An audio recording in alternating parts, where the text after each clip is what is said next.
Scott Holiday here, and welcome back to Plus 2 Wrestling.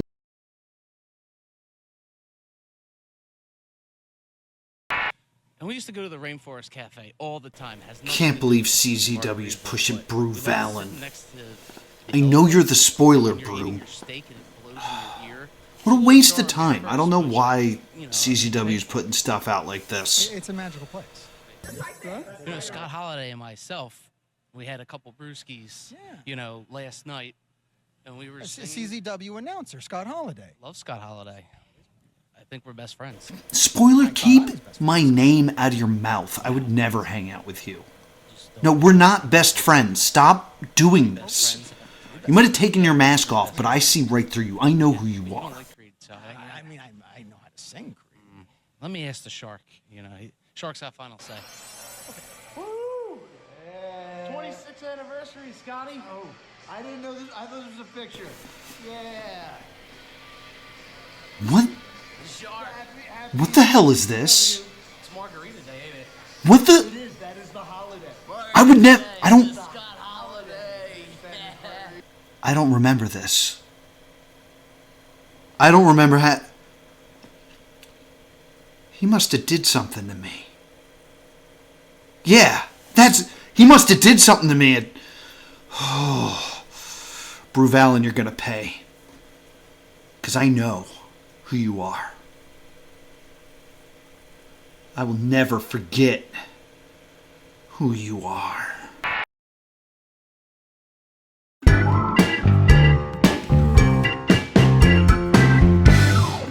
Today on my Soapbox, AEW did it again. I watched Revolution, and I watched the main event, which was Cope versus Mox, which, by the way, it should have been Mariah May versus Toni Storm. That match ended with the end on screen. Like, clearly that's your last match. But no, I watched and saw Cope versus Mox for the AEW World title, and they did it again. And no, I'm not talking about continuing the Death Rider storyline, which they did, but there's one thing that AEW loves to do, and they did it again in this match. The match devolves into chaos, as main events are known to do, and out to the ring comes one Wheeler Yuta. Now, Wheeler Yuta has been a member of the Death Riders since the beginning. Been a member back since the Blackpool Combat Club days. But recently on Dynamite, we saw Cope show him respect. They had a technical match and shook hands at the end of it. And Mox then disrespected Yuta and asked him, what was that about? What was that? And we saw Wheeler walk out. So maybe, just maybe, Wheeler has smartened up. Both Cope and Mox get to their feet around the same time, and wham! Wheeler attacks Cope. Wheeler does not turn his back on the Death Riders, does not turn face, and remains part of the heel stable. Now, I'm a big Wheeler Yuta fan, and they've been teasing this since the beginning of the Death Riders. Literally, the moment they stopped being the Blackpool Combat Club and became the Death Riders is when Claudio and Mox brutalized Bryan Danielson. And the whole time that happened, Wheeler was crying. He was not part of that plan. He was just reaching out to his mentor, who trained him and made him do neck bridges on rocks, crying for him as his friends turned on him right in front of his eyes. For some reason, AEW loves this storyline. They love the storyline of a heel faction containing a younger member that we really want to cheer for, that we really want to see turn face. And then they'll tease it, and then they'll tease it, and then they'll tease it, and then they won't do it. And if you don't believe me, I'm going to prove it to you. Basically, every heel faction, this is the storyline in AEW. This is the AEW face turn problem. The Learning Tree. Yes, Chris Jericho, along with Big Bill and the Bad Apple Brian Keith, make up the Learning Tree. And this is a stable where Chris Jericho is the head veteran.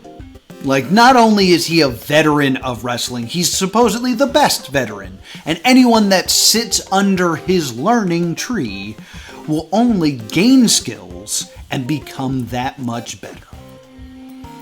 And what does Chris Jericho say to his students? He talks about how anyone who's doing something for you is using you. There are no friends in pro wrestling. And if you think you have a friend, you're probably being used. Causing the two of them to kind of share a look. Like, are you hearing this? It sounds like what Chris Jericho is saying is that he's using us. Should we not be under the learning tree? Should we chop down the learning tree? I'm going to be honest, Brian Keith is great. Brian Keith is truly a diamond in the rough right now. I don't think he's gotten to really show what he can do inside of an AEW ring. Like, he's done some amazing stuff on the indies, but we haven't really gotten to see his full potential in AEW. Big Bill, like, we remember him as Big Cass, and he was always like the big tall guy with Enzo.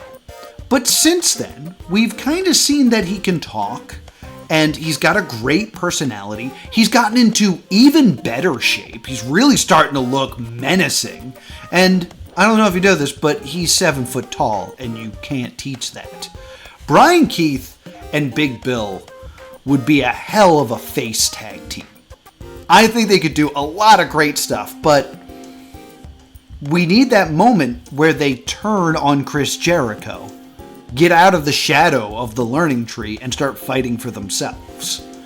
And you might be thinking, well, Scott, that just hasn't happened yet. You know, they teased it a little bit, but they just haven't pulled that trigger, and I'm sure it's coming soon. Well, then I would like to point your attention to this. The Jericho Appreciation Society. The leading force in sports. Entertainers. For this one, we are talking about Daniel Garcia.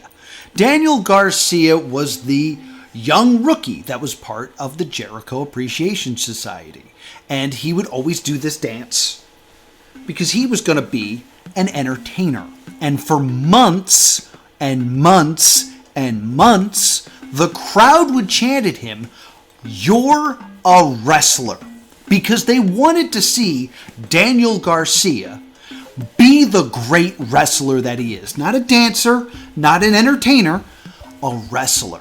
And then he defeats Daniel Bryan. He defeats Daniel Bryan by ref's decision. He becomes the Dragon Slayer, the American Dragon Slayer. He's becoming that wrestler. And then what happens? There's a weird Jericho Appreciation Society where they're all wearing purple, and they give, as a gift to Daniel Garcia, a bucket hat. The bucket hat. The one that Jake Hager ends up screaming, "I like this hat" all the time about. Yeah, that bucket hat is given to him. He doesn't like it. He throws it on the ground. This brings out Daniel Bryan. Or Bryan Danielson, if you want to be correct. Bryan Danielson comes out, invites him to start training with the Blackpool Combat Club. It's up to Daniel Garcia. He can do whatever he wants. He can stay with Jericho, or he can go with Danielson. He can go to the Jericho Appreciation Society, or he can join the Blackpool Combat Club. And he actually does it. He leaves the JAS. He joins Bryan Danielson. They become a tag team and face off against Jericho and Sammy Guevara, and they lose. The first time that we see Danielson and Garcia tag together, they lose. That's fine. So then Bryan and Jericho have an ROH title match. And Daniel Garcia comes out and he turns on Danielson and joins back to the JAS to be an entertainer. This happens in October of 2022. He would remain as part of the JAS until August 2023. That is a long time to be the dancing guy that everybody wants to see turn on JAS. And then, how does it end? It ends with all of the members of the Jericho Appreciation Society in the ring going, Jericho, we can't do this anymore. And leaving. There's no violence. There's no face turn. It just literally fizzles out. And where is Daniel Garcia today? Yes, he is the TNT champion. But he's still dancing, isn't he? He never became the wrestler that we are now asking for years. He is still the entertainer. He still has Daddy Magic calling the matches that he's in. Because Daddy Magic is watching Garcia's back, making sure he's staying an entertainer. We're on to an entirely different Jericho faction. And yet we've just kept this entertainer nugget. And now that's just who Daniel Garcia is now. He never turned face on Jericho permanently and never became a wrestler. And now we don't chant that at him anymore. Because that's not what we want anymore. We like Daniel Garcia. He turned face. But he didn't turn face on the guy that was using him. The thing we wanted to see. Is he gonna turn on Daddy Magic? Why are we keeping this storyline going? It's been years now. Why are we still doing this? The Inner Circle. The story of Daniel Garcia is a sad one, but it is nothing compared to the story of Sammy Guevara. Sammy Guevara joins the Inner Circle with Chris Jericho on the first episode of AEW Dynamite. And while he's a good heel, he's smarmy and he does the thing with the cue cards and he cuts people up, he wrestles like a babyface. Like he hits 450 splashes. Remember the corkscrew flip he did in that TNT ladder match with Cody? Or the cutter from one ladder to the next? Like the things that Sammy Guevara does in the ring can take your breath away. Those are all babyface maneuvers. But how does Guevara get out of the Inner Circle? He doesn't. He gets suspended a few times and he disappears and things like that. But he is in the Inner Circle until it ends. And then he's in the Jericho Appreciation Society. He disappears and then he comes back under a mask. He pretends that he's Fuego del Sol. But as long as he's been part of La Sex Gods, he's always playing second fiddle to Chris Jericho. And it seems like he should be the breakout star. He should be the pillar of AEW. He should break away from Chris Jericho. And he never does. The last match that involved Chris Jericho that Sammy Guevara was in is Battle of the Belts, where him and Jericho took on Ricky Starks and Big Bill before the whole learning tree thing happens. Despite the fact that he should be the breakout star, and the fact that they did have the I don't have confidence in you walkout storyline, where he backed away and was just no, I can't do this anymore. He never physically turns on Chris Jericho. For some reason, turning on Chris Jericho and becoming a babyface is just something you're not allowed to do. This is just the repeated pattern of AEW. And believe it or not, it's just not with Chris Jericho fashions. The Hardy Family Office. This one hurts. This one hurts a lot. I've said it before on this channel, and I'll say it again. My favorite tag team in AEW for a while was Private Party. I thought Private Party had all the tools in ring, on the mic. They had the charisma to go very far in AEW. They picked up that big victory in the initial tag team tournament over the Young Bucks. I had really set my eyes on Private Party. And then what did they do? Well, in 2021, they joined the Matt Hardy family office. The storyline was the worst incarnation of Matt Hardy, Big Money Matt, had acquired the services of Private Party. And in doing so, he was going to guide these young rookies under, let's call it a learning tree of Matt Hardy. And all Matt Hardy did was abuse them. He misused them, he stole money from them, he misguided them, and used them for his own personal gain. That went on until January 19th, 2022. And you would think, after all this abuse and Private Party being misused, that they would turn on their former leader, Matt Hardy. No, Matt Hardy sold 51% of the Hardy family office to Andrade, and they became the Andrade Hardy family office, and the story just continued. Now, throughout this year, there was like injuries, and there was times where they were broken up, and there was the Brother Quinn era where he was believing in Matt Hardy, but the whole time, Matt was always here, and Private Party was underneath doing lackey stuff. That is until finally, they turned on Matt Hardy.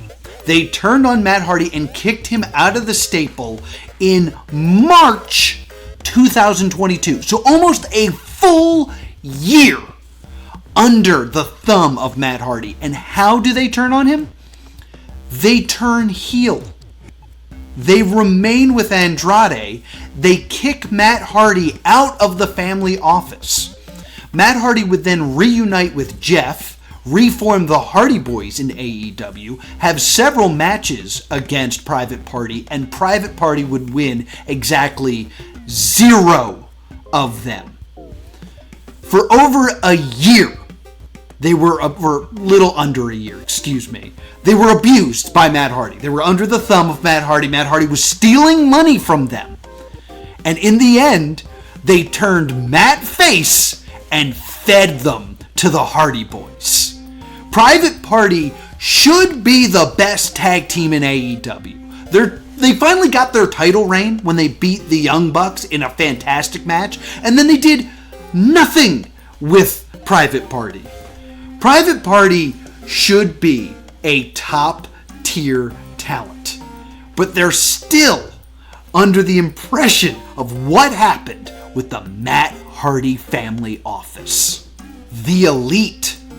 Yeah, the Elite is guilty of this as well. Now, for the beginning parts of AEW, we liked the Elite.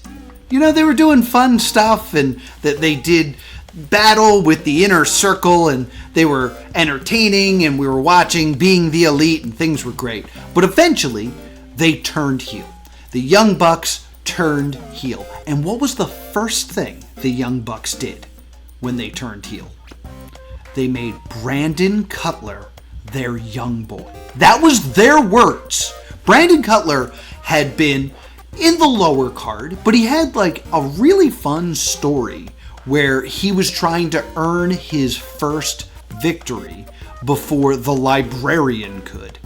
And those two would have matches where they would constantly like get double counted outs, or it'd be a no contest, and then finally Brandon Cutler got his first win. And then he went on a little bit of a winning streak. He had a cool like dragon look to him because he liked D&D. He was a really fun up and coming character.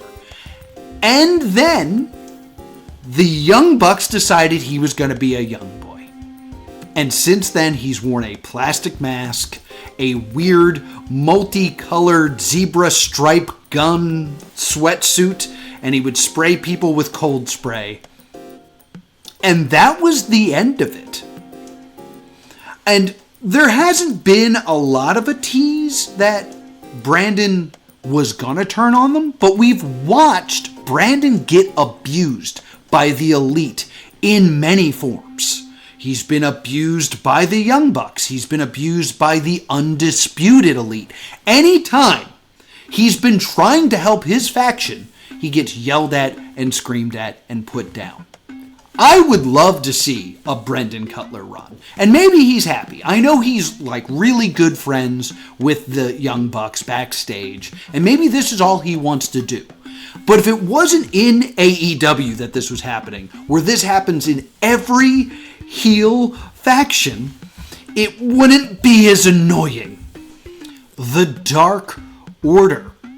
Yeah, this happened in the Dark Order too. I think everyone kind of forgets that there was a brief time where the Dark Order were badass heels. Like, they were comedy heels for so long, and then they just became baby faces, and we enjoyed them. But there was a time where they were killers, because Brody Lee would wreck house. Like, remember when Brody Lee won the TNT title in a squash match against Cody? Brody Lee was this dominant monster leader of the Dark Order, and they became a dark heel group to be taken seriously. And what did they do? They manipulated Colt Cabana into joining them. And Colt Cabana was like, oh, I'm here with my friends. These are a bunch of good guys. And the Dark Order would do devious things and cheat.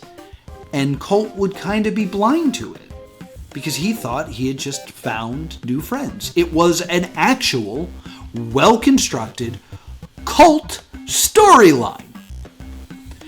And unfortunately, they had to drop it because of the untimely passing of Brody Lee. But let the record show that that brief time where the Dark Order were serious heels, they were doing the exact same storyline that heel groups always do in AEW. The Callis family. Okay, so this is the only one that there really isn't a good example. Because, like, the Callis family, it's always like a guy we want to cheer for that's like a lower tier. And the people we wanted to cheer for in the Callis family were people like Kenny Omega and Will Ospreay. And they were allowed to turn on Don Callis and get the praise that they deserve. But they were already such a high tier in terms of the eyes of the fans that no one saw them as like an abused lackey that we wanted to cheer for but couldn't because they were tied up with these heels. So the Callis family is like the exception that makes the rule. Except no, it isn't. It's Powerhouse Hobbs. Powerhouse Hobbs was a member of the Callis family. We all wanted to cheer for Powerhouse Hobbs, and he actually did get to turn on the Callis family. Off screen. Powerhouse Hobbs got injured and we didn't see him for a while in AEW. And then he came back to fight the Callis family. We never got to see the moment where he turned. He did it off screen backstage. We've built so much energy into these stories where we want to see good overcome evil. Good escape the grasp of evil. And in this one whisper of it happening, they don't even have footage of it. The patriarchy. I saved the worst one for last. Let's talk about Luchasaurus. We have been waiting for Luchasaurus to turn on Christian for so long. Since the very beginning of the patriarchy storyline, which started when? Go ahead. Take a guess. When did the patriarchy story start? Really? Well, it starts when Christian turns on Jungle Boy after they lose the tag team titles in a ladder match against the Young Bucks in June of 2022. We are about to hit the 3-year anniversary of this storyline. And Luchasaurus, the entire way with Christian, has been nothing but abused and teasing that turn, and it keeps not coming. I mean, think about all the times they had the opportunity to turn Luchasaurus face again, and they just don't do it. It all started when Jungle Boy returned. Jungle Boy returned and attacked Christian, and Luchasaurus stepped aside because maybe he cares more about a boy and his dinosaur as a team. And then 2 days later, he just attacks Jungle Boy again and turns heel again. Then there was all the business with the TNT Championship. Luchasaurus became TNT Champion, but Christian kept holding the title. Christian kept saying, I'm the TNT Champion. Wouldn't let Luchasaurus hold it. And that whole time, you just wanted Luchasaurus to crack that cocky bastard in the face. And then he gets the opportunity. They have a triple threat match together. It's Luchasaurus versus Christian versus Darby Allin. And Christian takes the title off of Luchasaurus. Now he actually is the TNT champion. And Luchasaurus stays in line. He doesn't rock the boat. He remains loyal to Christian. Until Christian loses the title. And he wins, Luchasaurus wins, the right to challenge at any time, anywhere, Battle Royal for the TNT Championship. And he has the opportunity to cash in and win that title at World's End, but Christian does instead. He gives that opportunity over to Christian. We really have to see Luchasaurus turn on Christian soon. He needs to turn face. But what happens? They add Nick Wayne to the group. The patriarchy truly starts under the name The Patriarchy. And Luchasaurus is always second fiddle to Nick Wayne. Nick Wayne is getting praised. Luchasaurus is getting demeaned. Nick Wayne is told never to kneel for someone else. And Luchasaurus is forced to kneel for Christian. They take his name away. They gave him the new name Kill Switch, named after Christian's finishing maneuver. And then they have the big Trios ladder match. They gain the Trios title, and due to the conflict between Christian and Luchasaurus, they can't coexist. And they lose the titles to, I think it was the Gun Club. The Gun Club takes the Trios titles. And that means that later in the same night, they both appear in the Casino Gauntlet ladder match. And Luchasaurus helps Christian win that match. And that started the whole contract storyline of him being the undisputed, uncrowned future AEW World Heavyweight Champion. Now, right now, Luchasaurus is hurt, so we haven't seen him in quite some time. But you had the opportunity to turn him face like everybody wanted for 2 years, and you didn't do it. And now what's happening? You're giving that exact story to Nick Wayne. On Dynamite, out of nowhere, Nick Wayne's like, oh, Christian, you're such a liar. You're trying to blame everyone else. Luchasaurus isn't here, so I'm just going to take his storyline. Out of nowhere, Nick Wayne is no longer loyal to Christian, despite the fact that Christian's done nothing wrong to Nick Wayne. Like, if you really go back and look, he's actually taken care of Nick Wayne. Minus all the stuff he said about his dad before they became a team. But still, as a unit, he has been very good to Nick Wayne in comparison to Luchasaurus. So I'm worried that the end goal for this Nick Wayne storyline is Nick Wayne's going to be the one who turns face, and Luchasaurus will return to be Christian's lackey. And I don't want that. I don't want that at all. You've teased us for literal years to turn Luchasaurus face again. Just do it! The solution. I don't have a solution for this. This video is not called the solution to AEW's face turn problem. It's the problem with AEW's face turns. But I'll tell you what, I do have one example where they actually did it correctly. And I'll explain that to you right after we plug in. Sunday, March 23rd at the Old Pine Community Center. That's 401 Lumberg Street in Philadelphia, Pennsylvania. Labor of Love and Sean Henderson presents Wrestle Cup III, a one-day tournament where we find the number one contender for the citywide championship. And the first round matches have all been announced. You will see Caitlin Marie go one-on-one with Shay McCoy. The Rabbit Honey Badger, Ryan Mooney, battles Weber Hatfield. Weber Hatfield is good for you. It's the Battle of the Robinsons as Calculated Kurt Robinson goes one-on-one with Kristen Robinson. And finishing off the tournament, it is Braden Toon versus Diego Hill. The winner of the tournament will battle for the citywide championship, but who will be the citywide champion? As the title is on the line as Cheeseburger battles Matt Makowski. This is going to be a fantastic show, so be sure to join us Sunday, March 23rd. Doors are at 1, bell is at 1:30, and you can get tickets at buytickets.at/laboroflove. The link is also in the description down below.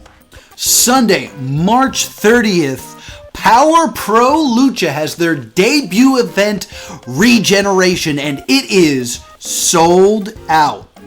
So why am I telling you about it? Well, you can watch it live on IWTV, where you will see the reuniting of the creatures of the deep. That's King Crab Murloc and Cajun Crawdad battle the Colony. Plus, in Lucha Armada, it is 5-on-5 as Fist, that is Travis Huckabee and Gran Akuma, join the Spectral Envoy, Hollow Wicked, Ultramantis Black, and Frightmare to take on Cheeseburger, Gummy Boar, Weber Hatfield, and Weapon X, Matt Makowski. You're going to want to see this one, so be sure to join us on IWTV March 30th. It'll be airing live at 6 p.m. Saturday, April 5th, Combat Zone Wrestling comes to you at Neshaminy Creek Brewing. So be sure to join us at 7 p.m. where you will see Tarzan Duran go one-on-one with CC Boost. These two had a war in Love Park, and they can't wait to tear it down again. And speaking of tearing it down, at the 26th anniversary show of CZW, Ian Bush was set to face Matt Quay, and their hatred for one another prevented the match from even starting. So at Neshaminy Creek, it is Ian Bush versus the American Hammer Matt Quay in a brewery brawl. You don't want to miss this one, so be sure to join us at Neshaminy Creek April 5th. You can get your tickets now at czwrestling.com. The Pinnacle. This is the one time they actually allowed the abused person in the faction to turn on the person who's leading the charge and actually become a babyface. And that's Wardlow. There was a great build of MJF having Wardlow as his heavy, but also mistreating him the whole time. He actually would call Wardlow his pig. He didn't work for AEW. Wardlow only worked for MJF. So he wasn't part of the company. So he had to put up with that abuse until he just couldn't take it anymore. And then Wardlow became All Elite. And he finally turned face and fought the person who abused him. And he power bombed MJF into oblivion. And it was awesome. I don't think people remember how hot Wardlow was in 2022, but he was hot. And he went on to have a great run. He had multiple TNT title runs, having great matches with people like Powerhouse Hobbs and Samoa Joe, and it just became like the meat title. Just big guys slapping meat, and Wardlow was great. And then unfortunately, Wardlow gets injured and disappears and loses the title to Luchasaurus. That was a whole thing I yelled about a little while ago. And then when when Wardlow returns, they don't really know what to do with it. Like, looking over what happens when Wardlow returns, he wins a bunch of matches, but nothing incredible, no huge feuds. He's out there beating people like Griff Garrison and Ryan Nemeth and Matt Sydal. They clearly didn't know where to go with him. So what did they do with Wardlow? This babyface homegrown character that they had that was lighting the world on fire. What do? You put him in a heel stable. You put him as one of the devils. And what was his role? What was his role with Adam Cole and Roddy Strong and the Kingdom? He was the abused lackey for an injured Adam Cole, and his job was supposed to be bringing the title to Adam Cole. They made fun of him. They called him stupid. And he was simply there to serve someone else. Clearly until he saw the light and attacked his captor. Now, I'm gonna be nice here because you could have told a nice little story of Wardlow joining this faction to destroy MJF just to end up in the exact same position, to have the same thing that MJF had done to him done again by Adam Cole. But that's not what happened. And based on what I have been saying here, I don't trust AEW to have that have been the plan. I don't trust AEW to create this faction with the plan of and then Wardlow turns on Adam Cole and he becomes a babyface and we love him. Because that never seems to be a story bait in this company. We never get the moment where the guy we want to cheer for turns on the faction and becomes the babyface and hero that we want. It's very simple. All I beg of you, Tony Khan, is let it happen. Please, let Luchasaurus turn on Christian. Let Wheeler Yuta turn on Moxley. And then all you have to do is have him fight all of the stable members. Okay, Luchasaurus is now a babyface. Let's throw Kip Sabian at him, and then let's throw Nick Wayne at him, and then let's throw Christian at him.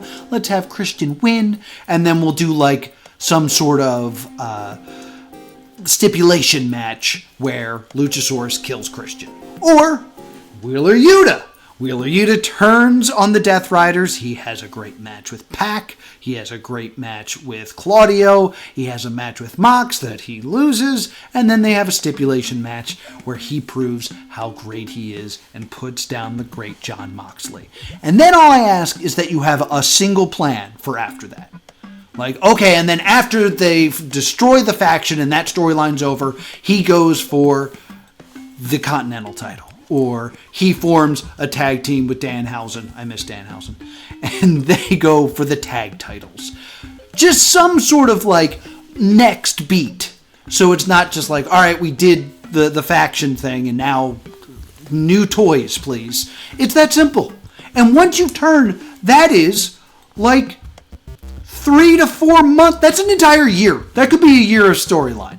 Really. There's 6 pay-per-views a year for AEW? If he fights each one of those members at one of the pay-per-views and then the rematch, that's 5. That's 5 solid pay-per-view matches. Or you can speed it up, have him fight, Pac on Dynamite, and then have him fight Claudio on a Collision, and then have him fight Mox on another like special Dynamite, like a Grand Slammy thing. And then at a pay-per-view, they have like a cage match. It's that simple. We, as the AEW fan base, have been dying for these face turns for so long. Just give us one of them. Just give us one of them. We are never going to see Private Party beat the Hardy Brothers. That we've lost that thread, and it will never happen. Like, we are still doing Daniel Garcia as Dancy Man. I am so afraid that the end of that storyline is him turning heel on Daddy Magic. And even though we chanted, "You're a wrestler," for so long, he'll turn heel by stopping being an entertainer. I'm so afraid of that. So please, please, make a new babyface star. Let them break out of their faction and let them shine the way we know they can. So that is my in-depth look at the problem with AEW making baby faces. What are your thoughts? Did I miss any? Is there another faction in AEW that has teased the babyface turn and not pulled the trigger? Please leave it below. I would not be surprised if I did. Also, while you're down there, you can hit subscribe. That'll put a little notification anytime I upload one of these here videos. And also some videos are popping up on screen right now that you can watch. You can take a look at the problem with Mercedes Moné, or, I don't know, let's put up one of my old ones. Take a look at who I thought was going to buy the WWE. Thank you so much for watching, and I hope you have a great day.